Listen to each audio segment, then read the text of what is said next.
Okay, we're on the open book test for calculus lessons 2.1 and 2.2, finding derivatives. And so we're going to change what we have to familiar things. We know how to find the derivative of a constant. We know how to find the exponent rule. We know about the derivative of x. We know about the derivative of sine. We know about the derivative of cosine.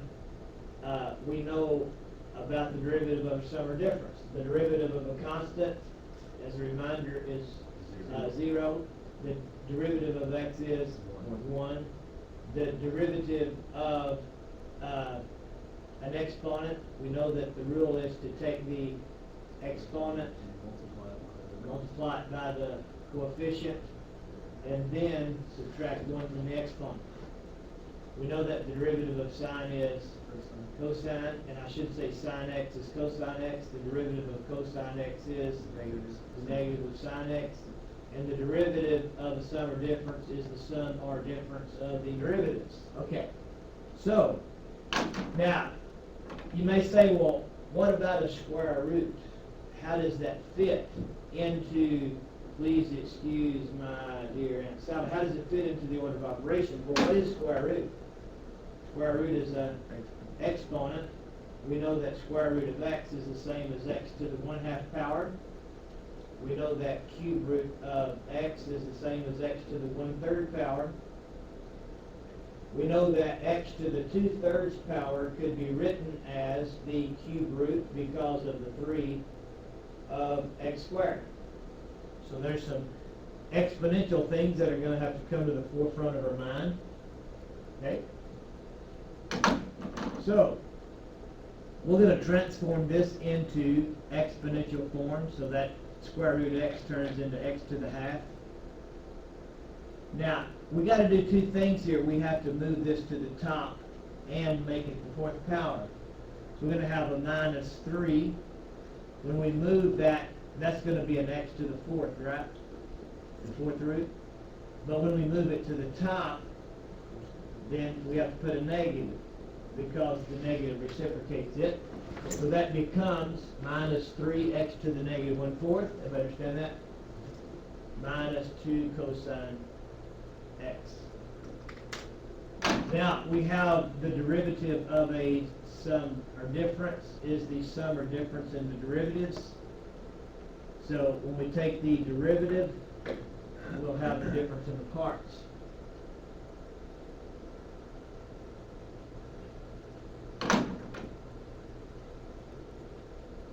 Okay? So the coefficient is 1. So we're going to take exponent times coefficient, which is 1/2 x. Subtract 1 from the exponent, which would be like 1 is what in halves? Minus 2/2. So 1/2 minus 2/2 is negative 1/2. We'll deal with that in a minute. Okay?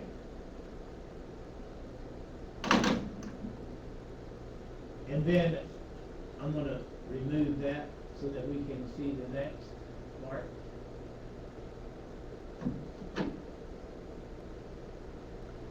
So we're going to take the exponent times the coefficient. A negative times the negative is a positive 3/4. 3 times the 4th is 3/4 x. We're going to reduce the exponent by 1, so minus, how many fourths makes a whole? 1, which is 4/4, gives me negative 5/4.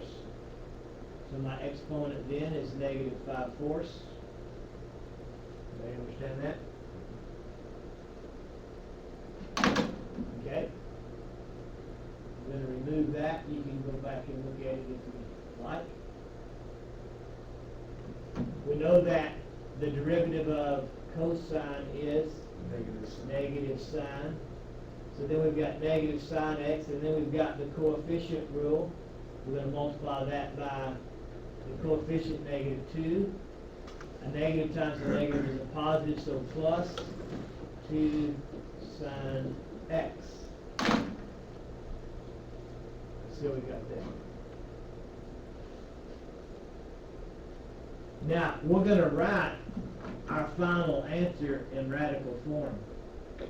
And we can't have a negative on the exponent. So what does the first part become? 1/2 over There's a 1 and the 2. 2x to the half. And x to the half is the same as, Square root. x to the half is same as square root, and the negative reciprocates it to the bottom, so we have square root of x on the bottom. Now, in algebra 1 and 2, we don't leave radicals in the denominator, but in calculus, we'll leave them like that, okay? So we usually change the exponent back into a radical and just leave it in the denominator. Okay, now, so what does the next part become? Plus, 3 there's a 3 on top, over there's a 4 on bottom, okay? The fourth makes it what? 4th root. Fourth root, and the negative puts it on the bottom, right? And x raised to the fifth. So negative fourth root of, and you can see what's left, x to the fifth. You see that?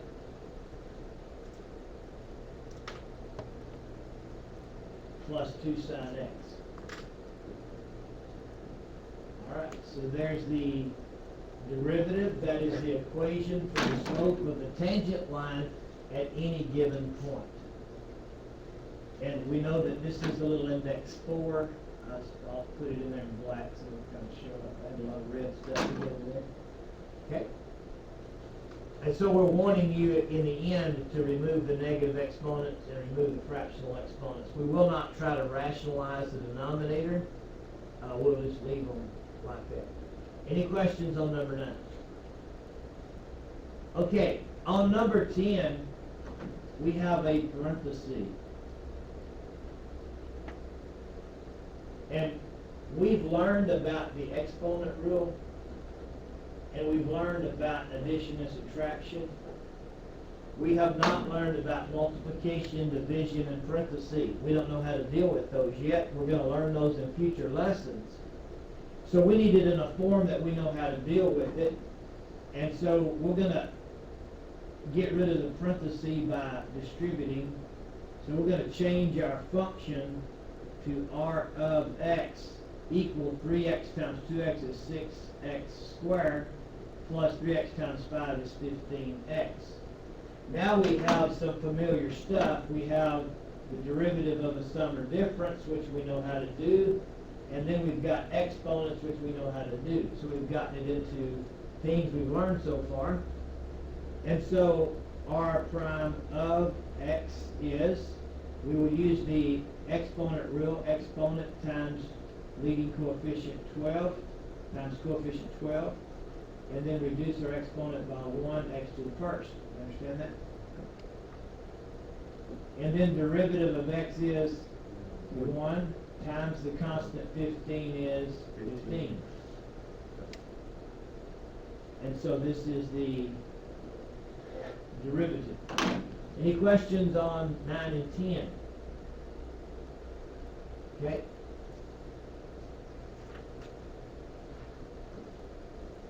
Number 11 says find an equation of the tangent line to the graph of the function f at the given point.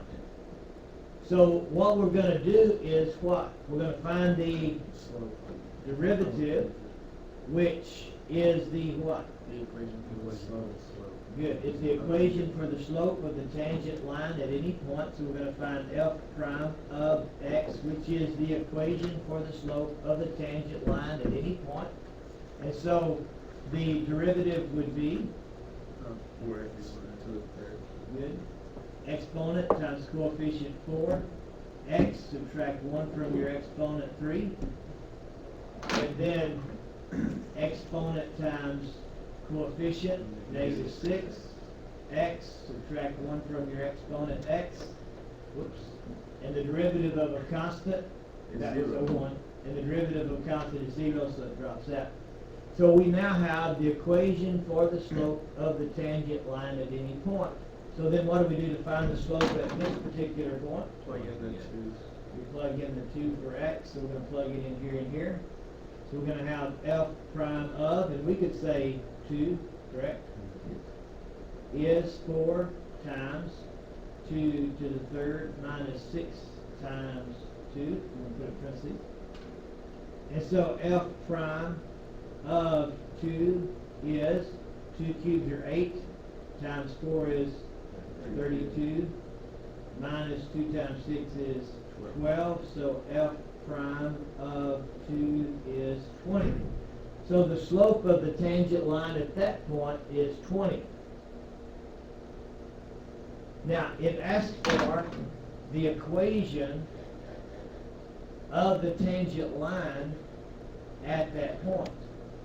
Now, if we want to find the equation of a line, and we know a point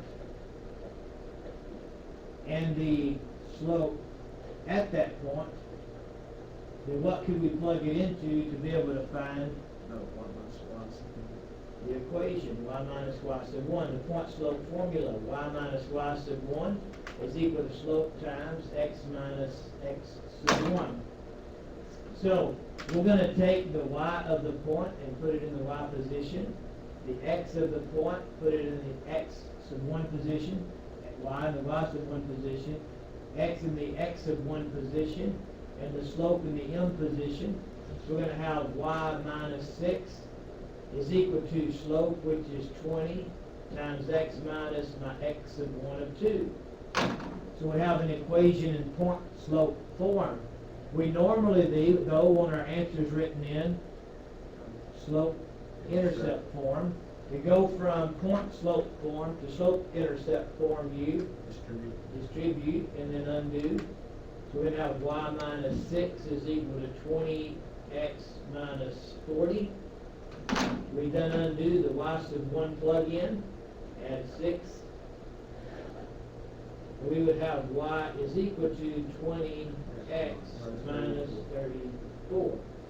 So we have produced the equation in slope-intercept form of the tangent to the function at the given point 2, 6. Any questions on number 11?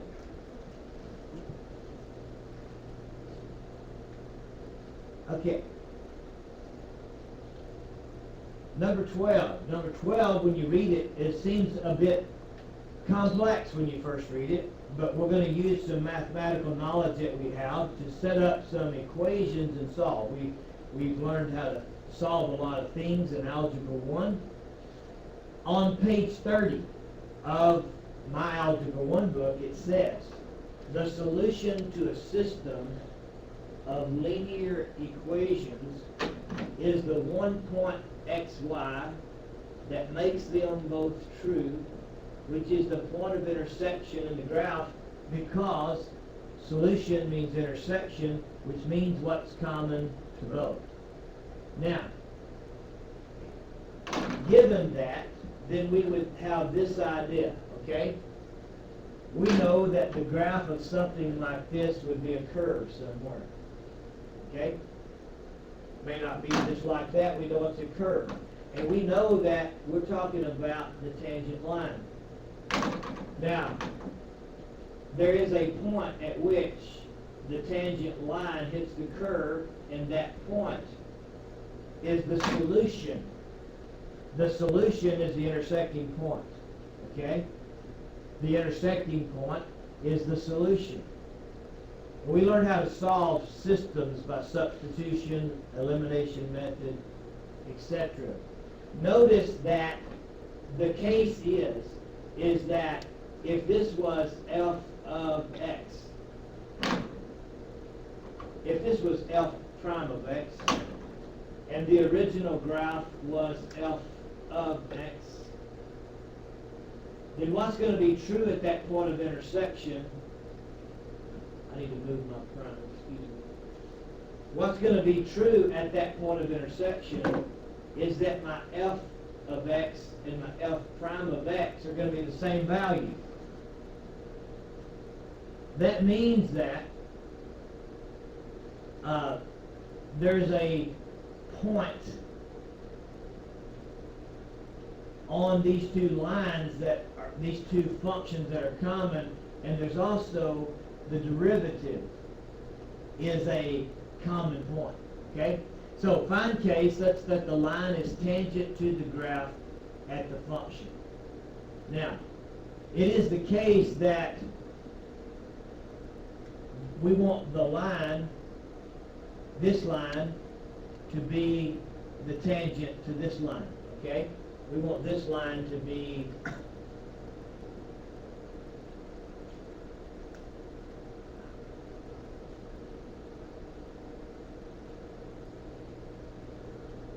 okay? We want it that this line is actually a tangent to this. We're trying to find the value of k such that that would be true. Okay? So we want that line to be tangent to f of x. And we need to find the k value that would make that be true. Now, if indeed this blue line is a tangent line, then that green point is my point of tangency. But it's also the intersecting point. And if it's the intersecting point, then it's the point where f of x is equal to y. Because my y is my tangent line, you see. Okay? And so I can write an equation, x squared plus kx, what f of x is equal to 4x minus 9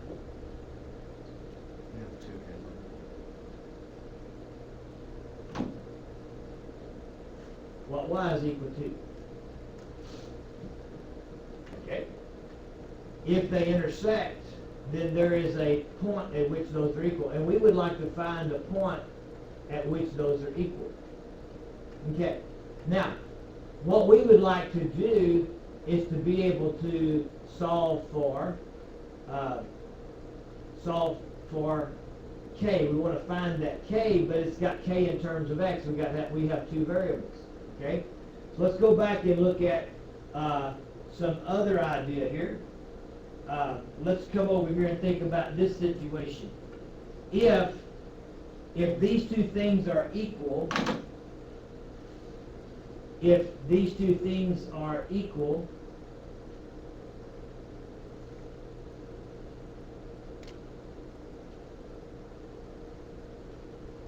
then their derivatives must be equal.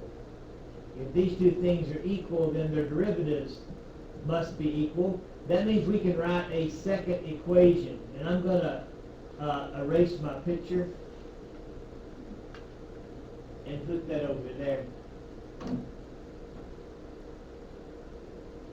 If those two things are equal, then their derivatives must be equal.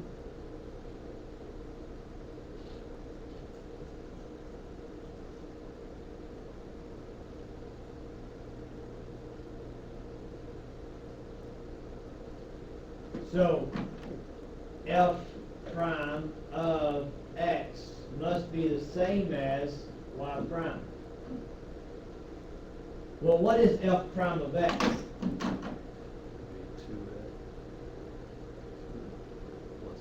2x plus k. The derivative of x squared, you would have that times 1 is 2. Subtract 1, 2x. The derivative of x is 1 times the constant k would be k, 2x plus k.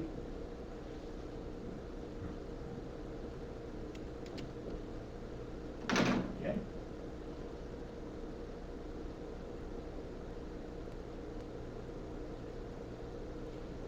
And that's going to be equal to the derivative of y prime. What's the derivative of x?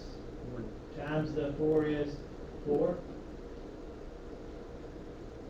And the derivative of the constant negative 9 goes away.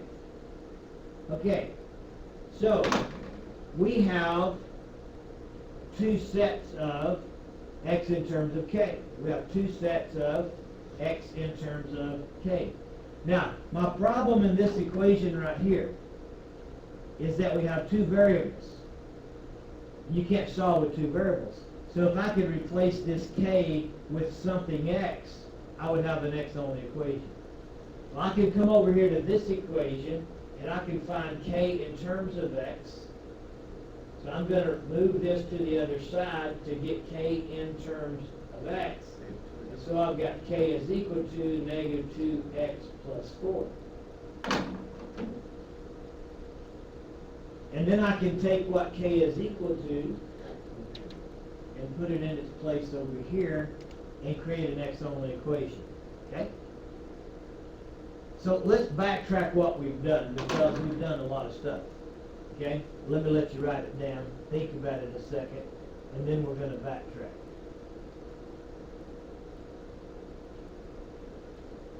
And I'm going to erase and go through that one more time, just so people kind of have it. Okay? So let me say what we just did again, so we have it twice in the recording. We said that if this is a tangent line to this function, then they must intersect at the point of tangency. Okay?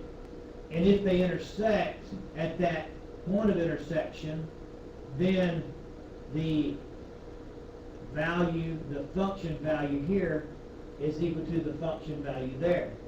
So we set the function values equal, therefore x squared plus kx is equal to 4x minus 9. And then we said if the function values are equal, then the derivatives of those functions must be equal. So that'll give us a second equation to solve with.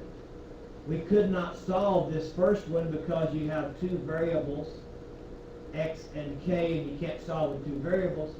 So finding the derivative of the first one, we had 2x plus k, and finding the derivative of the second one, we had a 4.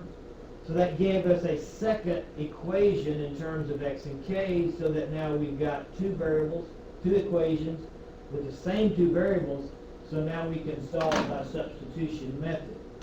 To solve by substitution method, we're going to isolate one variable like k, move the x to the other side. We'll have k is equal to negative 2x plus 4. We then take what that k is equal to, put it in place of k in this equation, which gets us down to an x only.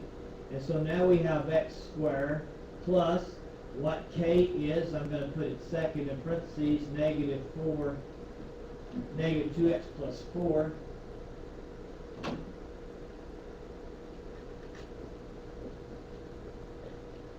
Times the x is equal to 4x minus 9.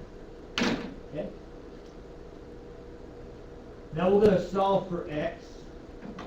So we're going to distribute here.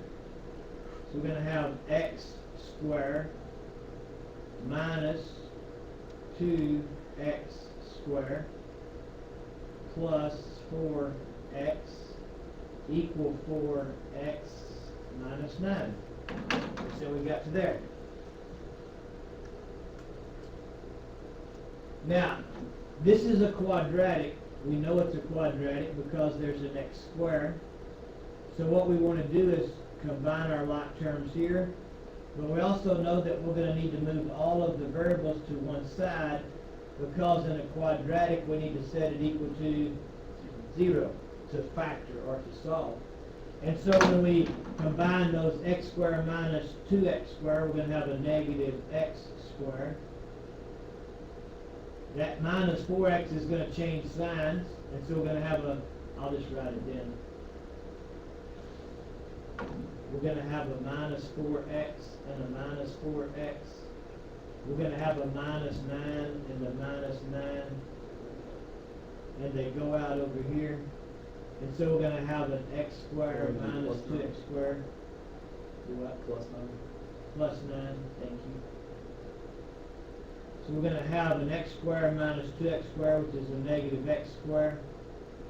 the 4x minus 4x goes out, and then a plus 9 is equal to 0.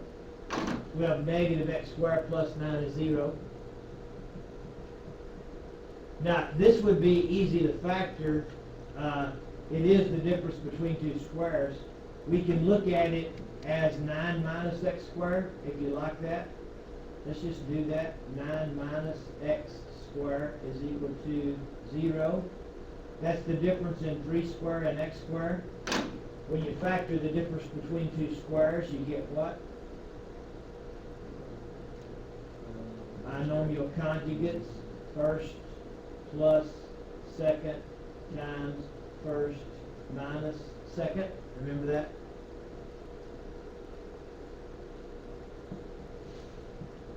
The difference between two squares factors into binomial conjugates. So now we can say that either 3x, we can say that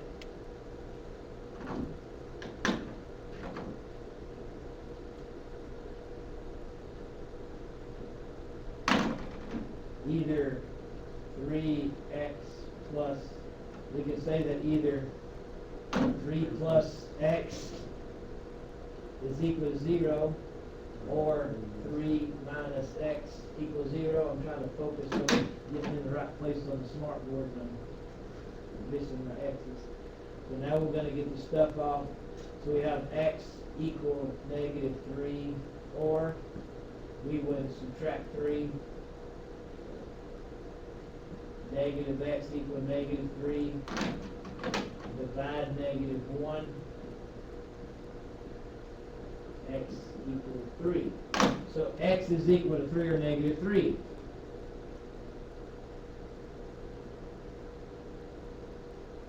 So we've got two choices for x.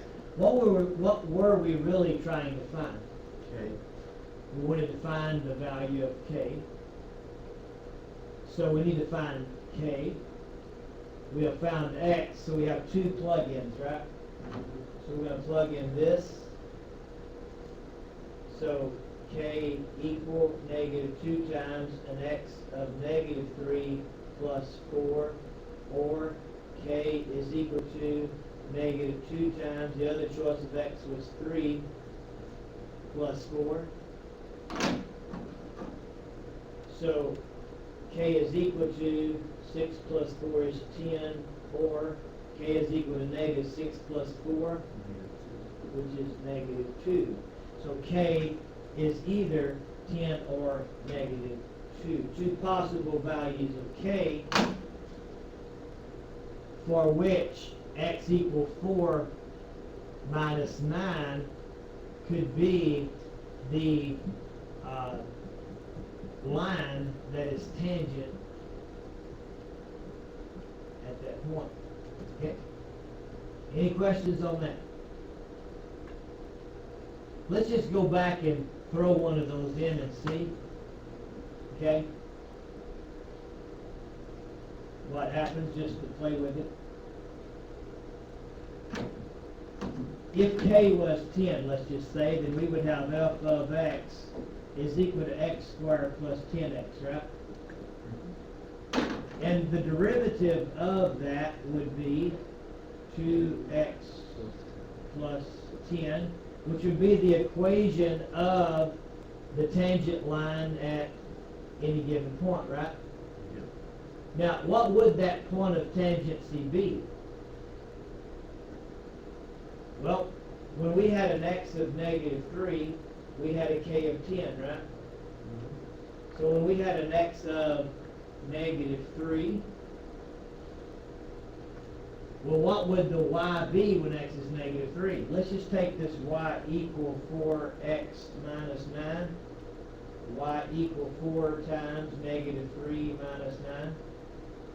Y is equal to negative 12 minus 9. Y equal negative 21. So that would actually be the point of tangency. But what if we took that x is negative 3 and we plugged it in right there? That would give us the actual slope of the tangent line at that point. So we would have f prime of negative 3 is 2 times negative 3 plus 4. And so we would have f prime of negative 3 is, that's a plus 10. I got ahead of myself, sorry. So we would have f prime of negative 3 is equal to negative 6 plus 10, which is 4. See my slope up here? Okay. And then if I took my point of tangency, which was the negative 3, negative 21, and my slope of 4, I would get y plus 2 equal 4 times x plus 3. Plug in my point and the slope. I'm going to distribute y plus 2 equals 4x plus 12. That was a 20. Where the two's at? That's a 21. Thank you. That was 3 negative 21. I knew that. So that's a 21. So now we subtract 21. We get y is equal to 4x minus 9, which validates that we got the right k. Okay? So we should be able to plug it back in and work our way back. Any questions on number 12? We didn't require you to plug it in. It's kind of fun to see that it did untangle itself back to the k. All right. Appreciate your attention. And that's Unit 2122.